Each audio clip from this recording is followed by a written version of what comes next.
And I know it wasn't announced that Caitlin Clark wouldn't play until right before, but this is a preseason game where Clark is not available, and yet you probably... It's fine if you want to body slam me. But Sophie Cunningham essentially responded to Mystics rookie Kiki Iriafen's reckless foul with, "All right then, I'll just drop 21 on you," standing up for the Fever's new recruit in the best way possible, on the scoreboard. This proves there is an agenda against the Indiana Fever. There is an attack agenda. Even with Caitlin Clark sidelined by a nagging left leg injury, the Indiana Fever showed grit, unity, and a fierce willingness to stand up for one another in a preseason matchup that felt anything but friendly. It marked the start of a new identity for the Fever, one defined by toughness and no-nonsense energy, with players like Sophie Cunningham, Lexi Hull, and Nalissa Smith, proving they won't back down from anyone.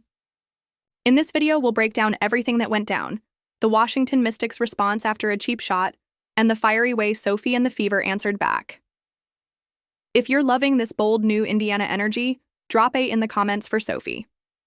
This is the first time we're witnessing this. They're attacking Sophie Cunningham just like they did Caitlin last year. There is an agenda against this basketball team, and I'm calling it out right now. The league better step in immediately. They better step in immediately. We better not be dealing with what we dealt with last year with Caitlin. What happens when your team's star attraction is watching from the sidelines? For the Indiana Fever, it meant taking on the Washington Mystics in their preseason opener without Caitlin Clark. And this wasn't just any absence. Head coach Stephanie White made the tough call to rest Clark, who reported mild soreness in her left leg, marking the first game she's missed in 5 years, spanning her college days at Iowa to her rookie WNBA season. While the decision left the Fever exposed in the moment, White emphasized the importance of the bigger picture. We need to think long-term. With a grueling season ahead, 4 games longer than last year, prioritizing Clark's health now could pay off in a big way later. I mean, look, the biggest thing is we got to think long-term. Like, we got to make sure that we're not putting Caitlin at risk for injury. We're not putting our team in a position, where we're thinking short-term and not long-term. It's a long season, 4 more games than last season. So we want to make sure that we're extra cautious and put her health and wellness first and foremost. And honestly, it's been one day at a time. You know, how she's reacted to treatment, how she's reacted to workouts. So positive progress is being made, but we can't be short-sighted. Indiana's first quarter was rough. The Fever were quickly overwhelmed, falling behind 24-13 as the Mystics took complete control. The offense lacked rhythm, easy layups were missed, and the team looked completely out of sync. As the deficit stretched to 15 points, it was fair to wonder, was this game over before it even really began? This team came out very slow, very lethargic, very stuck in the mud, very dragging ass, didn't have energy to them, didn't have flow to them. Picture this. The Washington Mystics sensed weakness from the jump. They came out aggressive, setting a physical tone and daring anyone on the Fever to step up in Caitlin Clark's absence. The Mystics smelled blood in the water, and for a moment, it looked like they might roll over a Clarkless Indiana squad without breaking a sweat. Stephanie White seemed frustrated. We were down 15. Stephanie White called the timeout, and she must have stuck her foot up her team's ass and said, you see this arena? You see all these fans that came to watch you guys? 12,461 people. They didn't come to watch you guys bullshit. They didn't come to watch you guys drag ass. Let's play some defense and let's get it together offensively. Meanwhile, an unexpected hero emerged. Lexi Hull came off the bench with relentless energy and hustle, shifting the momentum in Indiana's favor. She poured in 13 crucial points, brought the Fever back within striking distance, and rattled the Mystics with 4 key steals. Kelsey Mitchell praised Hull for her grit and timely spark, crediting her for stepping up when the team needed it most. Lexi Hull looked the most confident I've ever seen Lexi Hull look. Lexi Hull looked the most confident I have ever seen Lexi Hull look, putting the ball on the ground, taking it to the rack, shooting threes, middies, turnaround fades. Whether they went in or not, we can get into that another day once the season starts.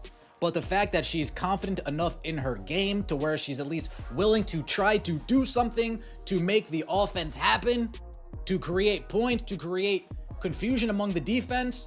Despite early struggles and a double-digit deficit, the Fever showed something special: resilience. Instead of using their star's absence as an excuse, they rose to the challenge. Other players found their rhythm, the defense tightened, and suddenly that once daunting lead didn't seem so out of reach. Sophie Cunningham and Lexi Hull, these two players. Sophie Cunningham gave us 21, Lexi Hull gave us 13.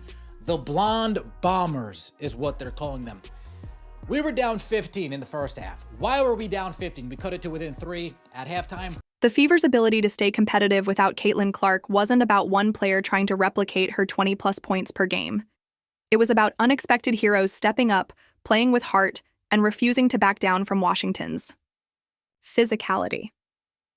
The Mystics had no idea their bruising strategy would blow up in their faces by the second quarter as Indiana began to find its rhythm. Then everything changed.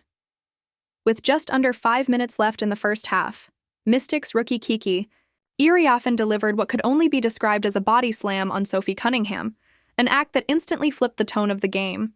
It wasn't just a hard basketball foul. It was the kind of move you'd expect in a wrestling ring, not a WNBA court. Cunningham, acquired by Indiana in a 4-team deal this offseason, had been quietly making her presence felt, cutting into Washington's lead, moving without the ball, creating space, and forcing the Mystics' defense to work. But that moment lit a fire. With nearly 10,000 fans packing the arena and giving the Fever a real home court edge, Cunningham stood her ground. As Iriafen yanked her down during a battle for a rebound, the crowd gasped. For a brief moment, both teams froze. Then Cunningham popped back up, angry, fearless, and in Iriafen's face. Her message was loud and clear: "Don't try that here."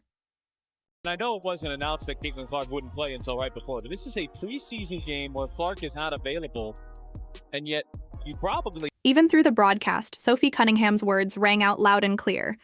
The officials rushed in to separate the players, but the tone had already been set. After reviewing the play, they assessed Kiki Iriafen with a flagrant 1 foul, a decision that felt surprisingly lenient, given how dangerous the takedown looked. Probably have 10,000 people here and a real home court advantage. Sophie Cunningham. There you go. I mean, she's right there saying, "Don't you do that." She's telling the rookie right now.